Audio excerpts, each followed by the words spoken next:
Hi friends, ಎಲ್ಲರಿಗೂ ನಮಸ್ಕಾರ. ಕನ್ನಡತಿ ಚಾನಲ್ಗೆ ಸ್ವಾಗತ. ಇವತ್ತಿಂದ ನಮ್ಮ ಕನ್ನಡತಿ ಚಾನಲಲ್ಲಿ ಹೊಸದೊಂದು ಪ್ರಯತ್ನ, ಹೊಸದೊಂದು ಪ್ಲೇಲಿಸ್ಟ್ ಸ್ಟಾರ್ಟ್ ಆಗ್ತದೆ. ತುಂಬ ಕಮೆಂಟ್ಸ್ ಮತ್ತು ಮೇಲ್ಸ್ ಬಂದಿತ್ತು. ಏನಂದರೆ, ನಮ್ಮೆಲ್ಲರಿಗೂ ಗೊತ್ತಿರೋಂಗೆ KEA ಮತ್ತು KPSC ಇಂದ ಗ್ರೂಪ್ ಸಿ, ಗ್ರೂಪ್ ಎ ಮತ್ತು ಎಷ್ಟೊಂದು ಟೀಚಿಂಗ್ ಪೋಸ್ಟ್ಗಳು ಕಾಲ್ ಆಗಿದೆ. ಆ ಎಲ್ಲ ಪೋಸ್ಟ್ಗಳಲ್ಲೂ ಸಾಮಾನ್ಯವಾಗಿ ಕನ್ನಡ ಪತ್ರಿಕೆ ಇದ್ದೇ ಇರುತ್ತೆ. ಆ ಕನ್ನಡ ಪತ್ರಿಕೆಯಲ್ಲಿ ಕವಿ ಪರಿಚಯ, ಆ ಕವಿಯ ಕುರಿತಾದಂತಹ ಪ್ರಶ್ನೆಗಳು, ಕವಿಗಳು ಬರೆದಿರುವಂತಹ ಕೃತಿಗಳು, ಅವ್ರಿಗಿರುವಂತಹ ಬಿರುದುಗಳ ಮೇಲೆ ಪ್ರಶ್ನೆ ಕೇಳ್ತಾರೆ. ಅದರ ಕುರಿತಾಗಿ ಒಂದು ವಿಡಿಯೋ ಅಥವಾ ಪ್ಲೇಲಿಸ್ಟ್ ಮಾಡಿ ಅಂತ ನಮಗೆ ರಿಕ್ವೆಸ್ಟ್ ಬಂದಿತ್ತು. ನಮಗೂ ಹೌದಲ್ವಾ, ಮಾಡ್ಬೋದಲ್ವಾ ಅನಿಸಿದ್ರಿಂದ ಈ ಒಂದು ಪ್ಲೇಲಿಸ್ಟ್ನ ಸ್ಟಾರ್ಟ್ ಮಾಡ್ತಿದ್ದೀವಿ. ಈ ಪ್ಲೇಲಿಸ್ಟಲ್ಲಿ ಏನಿರುತ್ತೆ ಅಂದರೆ, ಸುಮಾರು 40 ದಿನಗಳ ಕಾಲ ಒಂದು ದಿನನೂ ಬಿಡ್ದಲೇ ಒಂದು ದಿನಕ್ಕೆ 2 ಕವಿಗಳ ಪರಿಚಯವನ್ನು ಒಂದು ವಿಡಿಯೋದಲ್ಲಿ ಮಾಡಿಕೊಡ್ತಾ ಇದ್ದೀವಿ. ಈ ಕವಿಗಳ ಪರಿಚಯವನ್ನು ಎಲ್ಲಿಂದ ತಗೊಂಡಿರ್ತೀವಿ ಅಂದರೆ, 6ನೇ ಕ್ಲಾಸಿಂದ 10ನೇ ಕ್ಲಾಸ್ವರೆಗೂ ಏನು ಕವಿಗಳ ಪರಿಚಯವನ್ನು ಬುಕ್ಕಲ್ಲಿ ಕೊಟ್ಟಿದ್ದಾರಲ್ವ ಪ್ರತಿ ಪಾಠದ ಹಿಂದೆಗಡೆ, ಆ ಕವಿಗಳ ಪರಿಚಯವನ್ನು ಮಾಡಿಕೊಡ್ತಾ ಇರ್ತೀವಿ. ಫಸ್ಟ್ ಲ್ಯಾಂಗ್ವೇಜ್ ಮತ್ತು second language 6th to 10th Kannada ಬುಕ್ಕಿಂದ ಚೂಸ್ ಮಾಡಿರ್ತೀವಿ ಕವಿ ಪರಿಚಯವನ್ನು. ಸತತ 40 ದಿನಗಳ ಕಾಲ ಒಂದು ವಿಡಿಯೋದಲ್ಲಿ 2 ಕವಿಗಳಂತೆ 40 ದಿನಕ್ಕೆ 80 ಕವಿಗಳ ಪರಿಚಯವನ್ನು ಮಾಡಿಕೊಡ್ತಾ ಇದ್ದೀವಿ. ಇದು ನಮ್ಮ ಹೊಸ ಪ್ರಯತ್ನ. ಇನ್ಫಾರ್ಮೇಟಿವ್ ಅನಿಸಿದಲ್ಲಿ ದಯವಿಟ್ಟು ಕಂಪ್ಲೀಟ್ ವಿಡಿಯೋ ನೋಡಿ ಮತ್ತು ವಿಡಿಯೋನ ಶೇರ್ ಮಾಡಿ. ನೀವು ಶೇರ್ ಮಾಡೋದು ಚಿಕ್ಕ ಕೆಲಸ ಆಗಿರ್ಬೋದು, ಬಟ್ ಅದರಿಂದ ಯೂಸ್ ಆದವ್ರಿಗೆ ದೊಡ್ಡ ಹೆಲ್ಪ್ ಆಗಿರುತ್ತೆ. ಇವತ್ತಿನ ವಿಡಿಯೋದಲ್ಲಿ 2 ಕವಿಗಳ ಪರಿಚಯವನ್ನು ನಾವು ಮಾಡ್ಕೋತಾ ಇದ್ದೀವಿ. ಒಬ್ಬರು ಕುಮಾರವ್ಯಾಸರು ಮತ್ತು ರನ್ನ. ನಾನು ಹೇಳ್ದಂಗೆ 10ನೇ ತರಗತಿಯ ಪ್ರಥಮ ಭಾಷೆಯ ಪುಸ್ತಕಗಳಲ್ಲಿ, ಪಠ್ಯ ಪುಸ್ತಕಗಳಲ್ಲಿ ಇವರಿಬ್ಬರ ಉಲ್ಲೇಖ ಇದೆ. ಇವರಿಬ್ಬರ ಬಗ್ಗೆ ಕವಿಕೃತಿ ಪರಿಚಯ ಕೊಟ್ಟಿದ್ದಾರೆ. ಹಂಗಾಗಿ ಇವತ್ತಿನ ವಿಡಿಯೋದಲ್ಲಿ ಕುಮಾರವ್ಯಾಸರು ಮತ್ತು ರನ್ನ ಕವಿ ಇಬ್ಬರ ಬಗ್ಗೆ ನಾವು ತಿಳ್ಕೊತಾ ಇದ್ದೀವಿ. ನಮ್ಮೆಲ್ಲರಿಗೂ ಗೊತ್ತಿರೋಂಗೆ ಕುಮಾರವ್ಯಾಸ ಅನ್ನೋದು ನಾರಾಯಣಪ್ಪ ಅವರ ಒಂದು ಕಾವ್ಯನಾಮ ಆಗಿದೆ. ಕಾವ್ಯನಾಮ ಅಂದರೆ ಇವರು ಕೃತಿ ಬರೆಯೋದಕ್ಕೋಸ್ಕರ ಇವರಿಗೆ ಒಂದು ಅಫಿಷಿಯಲ್ ಆಗಿ ಇದ್ದಂಥ ಹೆಸರು, ಬಟ್ ಇವರ ಮೂಲ ಹೆಸರು ನಾರಾಯಣಪ್ಪ ಅಂತ ಹೇಳಿ, ಗದುಗಿನ ನಾರಾಯಣಪ್ಪ. ಇವರಿಗೆ ಕುಮಾರವ್ಯಾಸ ಅನ್ನೋ ಹೆಸರು ಯಾಕೆ ಬಂತು ಅಂದರೆ, ವ್ಯಾಸರು ಮಹಾಭಾರತವನ್ನು ಸಂಸ್ಕೃತದಲ್ಲಿ ರಚಿಸ್ತಾರೆ. ಅವರು ಬರೆದಂತಹ ಮಹಾಭಾರತವನ್ನು ಕನ್ನಡಕ್ಕೆ ಅನುವಾದ ಮಾಡಿ ಅಥವಾ ಕನ್ನಡದಲ್ಲಿ ಪ್ರಥಮವಾಗಿ ಬರೆಯುವಂತಹ ಸಾಹಸ ಮಾಡೋದು ಕುಮಾರವ್ಯಾಸರು, ಅಂದರೆ ಗದುಗಿನ ನಾರಾಯಣಪ್ಪ. ಕುಮಾರ ಅಂದರೆ ಮಗ, ವ್ಯಾಸ ಅಂದರೆ ಮಹಾಭಾರತವನ್ನು ಬರೆದಂತಹ ವ್ಯಾಸ ಮುನಿಗಳು. ಕುಮಾರವ್ಯಾಸ ವ್ಯಾಸನ ಮಗ ಅಂತ ಹೇಳಿ ತನ್ನನ್ನು ತಾನು ಕರ್ಕೊಂಡಿದ್ದಾರೆ. ಯಾಕೆಂದರೆ ಮಹಾಭಾರತವನ್ನು ಕನ್ನಡದಲ್ಲಿ ಮೊದಲನೇ ಬಾರಿ ಬರೆಯುವಂತಹ ಪ್ರಯತ್ನ ಮಾಡಿರೋದ್ರಿಂದ ಕುಮಾರವ್ಯಾಸ ಅಂತ ಹೇಳಿ ಗದುಗಿನ ನಾರಾಯಣಪ್ಪ ಅವರನ್ನು ಕರೀತಾರೆ. ಇದು ಕಾವ್ಯನಾಮ ಆಗಿದೆ. ಇವರು ಬರೆದಿರುವಂತಹ ಕೃತಿಗಳು ನಮಗೆ 2 ಲಭ್ಯವಿದೆ. ಒಂದು ಕರ್ನಾಟ ಭಾರತ ಕಥಾಮಂಜರಿ, ಮತ್ತೊಂದು ಐರಾವತ ಅಂತ ಹೇಳಿ 2 ಕೃತಿಗಳು ನಮಗೆ ಲಭ್ಯ ಇದೆ ಕುಮಾರವ್ಯಾಸರದು. ಒಂದು ಕರ್ನಾಟ ಭಾರತ ಕಥಾಮಂಜರಿ, ಮತ್ತೊಂದು ಐರಾವತ. ತದನಂತರ ಇವರಿಗೆ ಬಿರುದುಗಳು ಯಾವ್ದ್ಯಾವ್ದಿದೆ ಅಂತ ನೋಡೋದಾದರೆ, ರೂಪಕ ಸಾಮ್ರಾಜ್ಯ ಚಕ್ರವರ್ತಿ ಅಂತ ಹೇಳಿ ಕುಮಾರವ್ಯಾಸನನ್ನು ರೂಪಕ ಸಾಮ್ರಾಜ್ಯ ಚಕ್ರವರ್ತಿ ಅಂತ ಹೇಳಿ ಕರಿತೀವಿ. ಯಾಕೆ ಅಂದರೆ, ಈತ ಬರೆದಿರುವಂತಹ ಕರ್ನಾಟ ಭಾರತ ಕಥಾಮಂಜರಿ ಕಾವ್ಯ ಏನಿದೆ ಅಲ್ವಾ, ಇದರಲ್ಲಿ ಜಾಸ್ತಿ ಯಥೇಚ್ಛವಾಗಿ ರೂಪಕಾಲಂಕಾರವನ್ನು ತುಂಬ ಬಳಸಿದ್ದಾರೆ. ಹಂಗಾಗಿ ಇವರನ್ನು ರೂಪಕ ಸಾಮ್ರಾಜ್ಯದ ಚಕ್ರವರ್ತಿ ಅಂತ ಹೇಳಿ ಕರಿತೀವಿ. ಯಾರನ್ನು ರೂಪಕ ಸಾಮ್ರಾಜ್ಯದ ಚಕ್ರವರ್ತಿ ಅಂತ ಕರಿತೀವಿ? ಕುಮಾರವ್ಯಾಸ. ಗದುಗಿನ ನಾರಾಯಣಪ್ಪನೇ ಕುಮಾರವ್ಯಾಸ. ಆ ಕುಮಾರವ್ಯಾಸರನ್ನೇ ರೂಪಕ ಸಾಮ್ರಾಜ್ಯದ ಚಕ್ರವರ್ತಿ ಅಂತ ಹೇಳಿ ನಾವು ಕರಿತೀವಿ. ಇವರು ಯಾರ ರಾಜ್ಯದ ಆಶ್ರಯದಲ್ಲಿದ್ದರು ಅಂತ ನೋಡೋದಾದರೆ, 2ನೇ ದೇವರಾಯರ ಆಸ್ಥಾನದಲ್ಲಿ ಇದ್ದರು ಅನ್ನೋಂತಹ ಒಂದು ಮಾಹಿತಿ ಇದೆ. ಇದು ಟೆಕ್ಸ್ಟ್ ಬುಕ್ಕಲ್ಲಿ ಮೆನ್ಷನ್ ಆಗಿಲ್ಲ, ಆದರೆ ವಿಕಿಪೀಡಿಯಾದಲ್ಲಿ ಸಿಕ್ಕಿರುವ ಮಾಹಿತಿ ಪ್ರಕಾರ 2ನೇ ದೇವರಾಯರ ಆಸ್ಥಾನದಲ್ಲಿ ಕುಮಾರವ್ಯಾಸ ಆಶ್ರಯವನ್ನು ಪಡೆದಿದ್ರು ಅನ್ನುವಂತಹ ಒಂದು ಮಾಹಿತಿ ಇದೆ. ನೆಕ್ಸ್ಟು ಇವರು ಎಲ್ಲಿ ಹುಟ್ಟಿದ್ರು ಅಂತ ನೋಡೋದಾದರೆ, ಗದುಗಿನ ಕೋಳಿವಾಡ ಅಂತ ಹೇಳಿ, ಎಲ್ಲಿ ಗದುಗಿನ ಕೋಳಿವಾಡ. ಇವ್ರ ಕಾಲ 1430, ಅಂದರೆ 15ನೇ ಶತಮಾನ. ಇವರು ನಡುಗನ್ನಡವನ್ನು ಜಾಸ್ತಿ ಬಳಸ್ತಾರೆ. ಯಾವ ಭಾಷೆಯನ್ನು ಜಾಸ್ತಿ ಬಳಸಿದ್ದಾರೆ ಅಂದರೆ ನಡುಗನ್ನಡ. ಕುವೆಂಪು ಅವರು ಪಂಪ ಮತ್ತು ಕುಮಾರವ್ಯಾಸನನ್ನು 2 ಶಿಖರಗಳು, ಕನ್ನಡದ 2 ಶಿಖರಗಳು ಅಂತ ಹೇಳಿ ವರ್ಣಿಸಿದ್ದಾರೆ. ಅಷ್ಟೇ ಅಲ್ಲ, ಇವರ ಕಾಲ ಏನಂತ ನೋಡಿದ್ವಿ, 15ನೇ ಶತಮಾನ. ಇವರು ಬಳಸಿರುವಂತಹ ಭಾಷೆ ಕುಮಾರವ್ಯಾಸ ಭಾರತ ಅಥವಾ ಕರ್ನಾಟ ಭಾರತ ಕಥಾಮಂಜರಿಯಲ್ಲಿ ಬಳಸಿರುವಂತಹ ಭಾಷೆ ನಡುಗನ್ನಡ.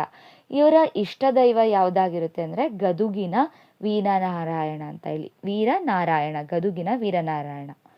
ಈ ಕರ್ನಾಟ ಭಾರತ ಕಥಾಮಂಜರಿ ಅಂತ ನೋಡಿದ್ವಲ್ಲ, ಅದಕ್ಕೆ ಬೇರೆ ಹೆಸರಿಂದ ಕೂಡ ಕರೀತಾರೆ. ಯಾವ್ದು ಅಂದರೆ ಗದುಗಿನ ಭಾರತ, ಕನ್ನಡ ಭಾರತ ಅಥವಾ ಕುಮಾರವ್ಯಾಸ ಭಾರತ ಅಂತ ಕೂಡ ಕರಿತೀವಿ.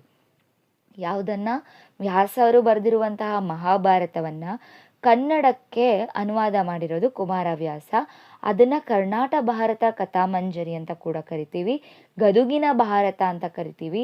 ಅದೇ ಕೃತಿಯನ್ನು ಕನ್ನಡ ಭಾರತ ಅಂತ ಕೂಡ ಕರಿತೀವಿ, ಕುಮಾರವ್ಯಾಸ ಭಾರತ ಅಂತ ಕೂಡ ಕರಿತೀವಿ.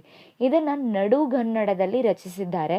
ಇದೇನೆಂದರೆ ಎಲ್ಲ ಸನ್ನಿವೇಶಗಳಲ್ಲೂ ಕೃಷ್ಣನ ಮಹಿಮೆಯನ್ನು ಆಡಿ ಹೋಗ್ಳುತ್ತೆ. ಕೃಷ್ಣನ ಸುತ್ತನೇ ಎಂದಿರುವಂತಹ ಕಥೆ ಆಗಿರೋದ್ರಿಂದ ಇದೇ ಕರ್ನಾಟ ಭಾರತ ಕಥಾಮಂಜರಿಯನ್ನು ಕೃಷ್ಣ ಕಥೆ ಅಂತ ಕೂಡ ಕರಿತೀವಿ.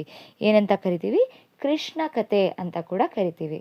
ಈ ಕಾವ್ಯವನ್ನು ಯಾವ ಷಟ್ಪದಿಯಲ್ಲಿ ಅಂದರೆ ಭಾಮಿನಿ ಷಟ್ಪದಿಯಲ್ಲಿ ಕುಮಾರವ್ಯಾಸರು ರಚಿಸಿದ್ದಾರೆ. ಭಾಮಿನಿ ಷಟ್ಪದಿಯಲ್ಲಿ ರೂಪಕ ಅಲಂಕಾರದಲ್ಲಿ ಕುಮಾರವ್ಯಾಸರು ಕರ್ನಾಟ ಭಾರತ ಕಥಾಮಂಜರಿಯನ್ನು ರಚಿಸಿದ್ದಾರೆ. ಕುವೆಂಪು ಅವರು ಈ ದಿಗ್ಗಜರಾದಂತಹ ಪಂಪ ಮತ್ತು ಕುಮಾರವ್ಯಾಸರ ಕುರಿತಾಗಿ ಒಂದು ಸಾಲುಗಳನ್ನು ಹೇಳಿದ್ದಾರೆ. ಯಾರು? ಕುವೆಂಪು. ಏನಂತ? ಪಂಪ ಕಲಿತವರ ಕಾಮಧೇನು, ಆದರೆ ಕುಮಾರವ್ಯಾಸ ಕಲಿಯದವರ ಕಾಮಧೇನು ಅಂತ.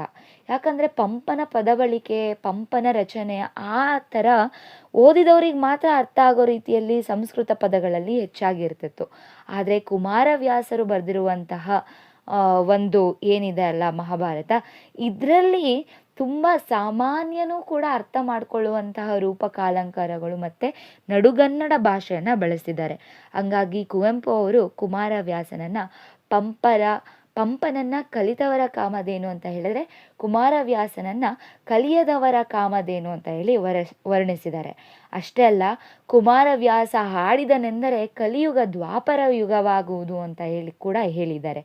ಯಾರು? ಕುವೆಂಪು ಅವರು ಕುಮಾರವ್ಯಾಸನ ಕುರಿತಾಗಿ ಕುಮಾರವ್ಯಾಸ ಹಾಡಿದನೆಂದರೆ ಕಲಿಯುಗ ದ್ವಾಪರವಾಗುವುದು ಅಂತ ಕೂಡ ಹೇಳಿದ್ದಾರೆ. ಆ ರೀತಿಯಾಗಿ ಕಾವ್ಯಾತ್ಮಕವಾಗಿ ಸಾಮಾನ್ಯನಿಗೂ ಕೂಡ ಅರ್ಥವಾಗುವಂತಹ ನಡುಗನ್ನಡ ಭಾಷೆಯಲ್ಲಿ ಈ ಕುಮಾರವ್ಯಾಸನ ಕರ್ನಾಟ ಭಾರತ ಕಥಾಮಂಜರಿ ವ್ಯಾಸ ಭಾರತ ರಚನೆಯಾಗಿದೆ.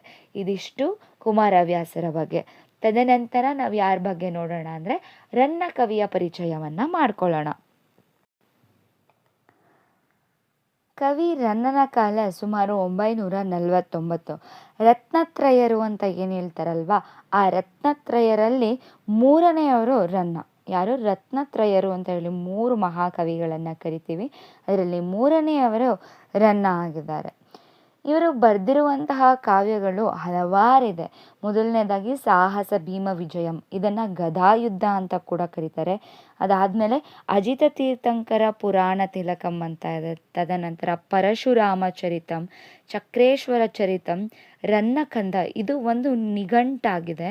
ನಿಘಂಟ್ ಅಂದರೆ ಡಿಕ್ಷನರಿ.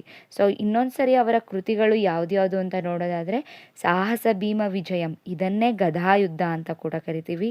ಅಜಿತ ತೀರ್ಥಂಕರ ಪುರಾಣ ತಿಲಕಂ, ಪರಶುರಾಮ ಚರಿತಂ, ಚಕ್ರೇಶ್ವರ ಚರಿತಂ ಮತ್ತು ರನ್ನಕಂದ, ಇದು ನಿಘಂಟು ಅಂದರೆ ಡಿಕ್ಷನರಿ ಆಗಿದೆ. ತದನಂತರ ರನ್ನ ಕವಿಗೆ ಸಿಕ್ಕಿರುವಂತಹ ಬಿರುದುಗಳು ಯಾವ್ದ್ಯಾವುದು ಅಂತ ನೋಡೋದಾದರೆ ಕನ್ನಡ ರತ್ನತ್ರಯರಲ್ಲಿ ಒಬ್ಬರು, ಅದು 3ನೇಯವರಾಗಿದ್ದಾರೆ. ಕವಿ ತಿಲಕ, ಕವಿರಾಜಶೇಖರ, ಕವಿಜನ ಚೂಡಾರತ್ನ, ಕವಿರತ್ನ, ಕವಿ ಚತುರ್ಮುಖ, ಕವಿರ್ತುಮುಖ, ಕವಿಮುಖ ಚಂದ್ರ, ಉಭಯ ಕವಿ, ಇಷ್ಟೆಲ್ಲ ಬಿರುದುಗಳನ್ನು ಹೊಂದಿರ್ತಾರೆ. ಆದರೆ ಮೊದಲನೇದಾಗಿ ರನ್ನ ಅಂತಿದಂಗೆ ಮೊದಲು ಬರುವಂತಹ ಬಿರುದು ಯಾವುದು ಅಂದರೆ ಕವಿ ಚಕ್ರವರ್ತಿ. ಈ ಕವಿ ಚಕ್ರವರ್ತಿ ಅಂತ ಹೇಳಿ ಬೇರೆ ಕವಿಗೂ ಕೂಡ ಇದೇ ಬಿರುದು. ಆದರೆ ರನ್ನನಿಗೆ ಕವಿ ಚಕ್ರವರ್ತಿ ಅಂತ ಬಿರುದನ್ನು ಕೊಡೋದು ತೈಲಪ. ಯಾರು? ತೈಲಪ. ಇವರ ಬಿರುದುಗಳನ್ನು ಇನ್ನೊಂದ್ಸರಿ ನೋಡೋದಾದರೆ, ರನ್ನನನ್ನು ಕನ್ನಡ ರತ್ನತ್ರಯದ 3ನೇ ರತ್ನ ಅಂತ ಹೇಳಿ ಕರಿತೀವಿ. ಕವಿ ತಿಲಕ, ಕವಿರಾಜಶೇಖರ, ಕವಿಜನ ಚೂಡಾರತ್ನ, ಕವಿರತ್ನ, ಕವಿ ಚತುರ್ಮುಖ, ಕವಿರ್ತುಮುಖ, ಕವಿ ಮುಖಚಂದ್ರ, ಉಭಯ ಕವಿ ಮತ್ತು ತೈಲಪನಿಂದ ಕವಿ ಚಕ್ರವರ್ತಿ ಅನ್ನುವಂತಹ ಒಂದು ಬಿರುದನ್ನು ಕೂಡ ಪಡ್ಕೊಂಡಿರ್ತಾರೆ. ಯಾರ ರಾಜರ ಆಶ್ರಯದಲ್ಲಿ ಇವರು ಇರ್ತಾರೆ ಅಂದರೆ, ಚಾಲುಕ್ಯರ 2ನೆಯ ತೈಲಪ ಚಕ್ರವರ್ತಿ ಅಹಮಲ್ಲನ ಆಸ್ಥಾನದಲ್ಲಿ ಇವರು ಮೊದಲನೇದಾಗಿ ಆಶ್ರಯ ಪಡೆದಿರ್ತಾರೆ. ಅದಾದಮೇಲೆ ಇನ್ನೂ ಒಬ್ಬ ರಾಜ ಇವನಿಗೆ ಆಶ್ರಯವನ್ನು ಕೊಡ್ತಾರೆ. ಆ ರಾಜನ ಹೆಸರು ಏನಂದರೆ ಸತ್ಯಾಶ್ರಯ ಅಂತ ಹೇಳಿ. ಇಲ್ಲೇನು ಭೀಮನಿಗೆ ಸಮೀಕರಿಸಿ ಗದಾಯುದ್ಧ ಬರೀತಾರಲ್ಲ, ಅದೆಲ್ಲದರಲ್ಲೂ ಆ ಭೀಮನನ್ನು ಸಮೀಕರಿಸೋದು ಯಾರನ್ನ ಅಂದರೆ ಸತ್ಯಾಶ್ರಯನನ್ನು. ಮೊದಲನೆಯವನು ತೈಲಪನ ಆಶ್ರಯದಲ್ಲಿರ್ತಾನೆ. ಅದಾದಮೇಲೆ ಸತ್ಯಾಶ್ರಯನ ಆಶ್ರಯ. ಸತ್ಯಾಶ್ರಯನನ್ನು ಭೀಮನಿಗೆ ಸಮೀಕರಿಸಿ ಇವನ ಕೃತಿಯನ್ನು ಬರಿತಾ ಹೋಗ್ತಾನೆ. ಇದಿಷ್ಟು ರಾಜಾಶ್ರಯದ ಬಗ್ಗೆ. ಇವನ ವ್ಯಕ್ತಿತ್ವವನ್ನು ಪರಿಚಯ ಮಾಡ್ಕೊಳ್ಳೋದಾದರೆ, ಊರು ಯಾವ ಊರಲ್ಲಿ ಜನಿಸಿದ್ದು ಅಂದರೆ ಬಾಗಲಕೋಟೆ ಜಿಲ್ಲೆ ಮುಧೋಳಲು ಈಗಿನ ಮುಧೋಳ ಅನ್ನುವಂತಹ ಗ್ರಾಮದಲ್ಲಿ ಜನಿಸ್ತಾನೆ. ಇವ್ರ ಕಾಲ ಆವಾಗಲೇ ನೋಡ್ದಂಗೆ 949. ತಂದೆಯ ಹೆಸರು ಜಿನವಲ್ಲಭ, ತಾಯಿಯ ಹೆಸರು ಅಬ್ಬಲಬ್ಬೆ. ಇವನನ್ನು ಜಿನ ಕವಿ ಆಗಿರ್ತಾರೆ. ಇವರು ಜಿನ ಮತದ ಒಬ್ಬ ಕವಿ ಆಗಿರೋದ್ರಿಂದ, ಜೈನ ಧರ್ಮದಿಂದ ಬಂದಿರೋನಾಗಿರೋದ್ರಿಂದ ಇವರನ್ನು ಜಿನ ಕವಿ ಅಂತ ಕೂಡ ಕರಿತೀವಿ. ಇವರು ರತ್ನತ್ರಯರಲ್ಲಿ ಒಬ್ಬರು 3ನೇವರಾಗಿರ್ತಾರೆ. ಕುವೆಂಪು ಅವರು ರನ್ನನನ್ನು ಶಕ್ತಿ ಕವಿ ಅಂತ ಹೇಳಿ ಕರೆದಿದ್ದಾರೆ. ದ ರಾ ಬೇಂದ್ರೆ ಅವರು ತಮ್ಮ ಸಾಹಿತ್ಯ ಸಂಶೋಧನಾ ಕೃತಿಯಲ್ಲಿ ಭೀಮನೇ ನಾಯಕ, ರೌದ್ರವೇ ಮುಖ್ಯ ರಸ ಅಂತ ಹೇಳಿ ಬರೆದಿದ್ದಾರೆ. ಅಂದರೆ ಮಹಾಭಾರತ ಬರಿಬೇಕಾದ್ರೆ ಒಂದೊಂದು ಕವಿನೂ ಒಬ್ಬೊಬ್ಬರನ್ನ ಹೀರೋ ಆಗಿ ಇಟ್ಕೊಂಡು ಬರೀತಾರೆ. ಇವಾಗ ಕುಮಾರವ್ಯಾಸನನ್ನು ನೋಡಿದಾಗ ಕೃಷ್ಣನ್ ಸುತ್ತನ್ನೇ ಕತೆಗಳನ್ನು ಎಣೆದಿದ್ರು. ಆದರೆ ಇಲ್ಲಿ ರನ್ನ ಕವಿ ಭೀಮನನ್ನು ಮುಖ್ಯ ಪಾತ್ರವಾಗಿ ಇಟ್ಕೊಂಡು ಬರೀತಾರೆ. ಪಂಪ ಬರಿಬೇಕಾದ್ರೆ ತನ್ನ ರಾಜನನ್ನು ಬೇರೆಯವ್ರಿಗೆ ಹೋಲಿಸ್ತಾ ಬರೀತಾರೆ. ಹಂಗೇನೆ ಇಲ್ಲಿ ರನ್ನ ಕವಿ ಯಾರಿಗೆ ಅಂದರೆ ಭೀಮನಿಗೆ ಸತ್ಯಾಶ್ರಯನನ್ನು ಹೋಲಿಸ್ತಾ ಬರಿತಾ ಹೋಗಿರ್ತಾರೆ. ಆ ಒಂದು ಕೃತಿಯ ಮೇಲೆ ಬೇಂದ್ರೆ ಅವರು ತಮ್ಮ ಸಾಹಿತ್ಯ ಸಂಶೋಧನಾ ಕೃತಿಯಲ್ಲಿ ಭೀಮನೇ ನಾಯಕ, ರೌದ್ರವೇ ಮುಖ್ಯ ರಸ ಅಂತ ಹೇಳಿ ಕರೆದಿದ್ದಾರೆ. ಕುವೆಂಪು ಇವರನ್ನು ಶಕ್ತಿ ಕವಿ ಅಂತ ಕೂಡ ಕರೆದಿದ್ದಾರೆ. ಇನ್ನೊಂದು ವಿಷಯ ಅಂದರೆ, ರನ್ನ ತನ್ನ ಮಕ್ಕಳಿಗೆ ರಾಯ ಮತ್ತು ಅತ್ತಿಮಬ್ಬೆ ಅಂತ ಹೇಳಿ ಹೆಸರಿಟ್ಟಿರ್ತಾರೆ. ರಾಯ ಅಂದರೆ ಚಾವುಂಡರಾಯನ ನೆನಪಿಗಾಗಿ ರಾಯ ಅಂತ ಹೇಳಿ ರನ್ನನ ಮಗನಿಗೆ ಹೆಸರಿಟ್ಟಿರ್ತಾರೆ. ಅತ್ತಿಮಬ್ಬೆ, ರಾಣಿ ಅತ್ತಿಮಬ್ಬೆಯ ನೆನಪಿಗಾಗಿ ತನ್ನ ಮಗಳಿಗೆ ಕೂಡ ಅತ್ತಿಮಬ್ಬೆ ಅಂತ ಹೇಳಿ ಹೆಸರನ್ನು ಇಟ್ಟಿರ್ತಾರೆ. ಇದಿಷ್ಟು ಇವ್ರ ಬಗ್ಗೆ. ಇವರ ಕೃತಿ ಮತ್ತು ಬಿರುದುಗಳು ತುಂಬ ಮುಖ್ಯವಾಗಿರುತ್ತೆ. ಇವರು ವಿಶೇಷತೆ ಏನಂದರೆ, ಅಜಿತ ಪುರಾಣದಲ್ಲಿ 3 ತೀರ್ಥಂಕರರ ಗ್ರಂಥವನ್ನು ಬರೀತಾರೆ. ಒಂದು ಅಜಿತ ತೀರ್ಥಂಕರರ ಚರಿತೆ, ಇನ್ನೊಂದು ಪರಶುರಾಮ ಚರಿತೆ, ಇನ್ನೊಂದು ಚಕ್ರೇಶ್ವರ ಚರಿತೆ. ಇದಿಷ್ಟು ಅವರ ಪ್ರಮುಖ ಕೃತಿಗಳು. ಇನ್ನೊಂದು ನಿಘಂಟನ್ನು ನೋಡಿದ್ವಿ, ಅದು ರನ್ನಕಂದ ನಿಘಂಟು. ಇದಿಷ್ಟು ಇವ್ರ ಬಗ್ಗೆ. ಇದರಲ್ಲಿ ಏನಾದರೂ ಡೌಟ್ ಇದ್ದರೆ ನೀವು ದಯವಿಟ್ಟು ಕಮೆಂಟ್ ಮಾಡಿ ಅಥವಾ ಮೇಲನ್ನು ಕೂಡ ನೀವು ಕಳಿಸ್ಬೋದಾಗಿದೆ. ಇದಿಷ್ಟರಲ್ಲಿ ಏನಾದ್ರು ಡೌಟ್ ಇದ್ದರೆ, ಇನ್ನೂ ಹೆಚ್ಚಿನ ಮಾಹಿತಿ ಬೇಕಿದ್ರೆ ಅಥವಾ ಏನಾದ್ರು ಸಜೆಷನ್ ಇದ್ದರೆ ಪ್ಲೀಸ್ ಕಮೆಂಟ್ ಮಾಡಿ. ಮತ್ತು ಯಾರಿಗೆ ನೀಡಿದೆ ಅವರಿಗೆ ಶೇರ್ ಮಾಡಿ. ನೀವು ಶೇರ್ ಮಾಡೋದು ಚಿಕ್ಕ ಕೆಲಸ ಆಗಿರ್ಬೋದು, ಬಟ್ ಹೆಲ್ಪ್ ತಗೊಂಡವರಿಗೆ ಅದು ಒಂದು ದೊಡ್ಡ ಹೆಲ್ಪೇ ಆಗಿರುತ್ತೆ. ಮತ್ತು ನೆಕ್ಸ್ಟ್ ವಿಡಿಯೋದಲ್ಲಿ ನಾಳಿನ ಸಂಚಿಕೆಯಲ್ಲಿ 2 ಕವಿ ಪರಿಚಯವನ್ನು ತಿಳ್ಕೊಳ್ಳೋಣ. ಈ ವಿಡಿಯೋವನ್ನು ಸಂಪೂರ್ಣವಾಗಿ ವೀಕ್ಷಿಸಿದ್ದಕ್ಕೆ ನಿಮ್ಮೆಲ್ಲರಿಗೂ ಧನ್ಯವಾದಗಳು. Thank you. ನಿಮ್ಮ ಸಪೋರ್ಟ್ ನಮ್ಮ ಎನರ್ಜಿ.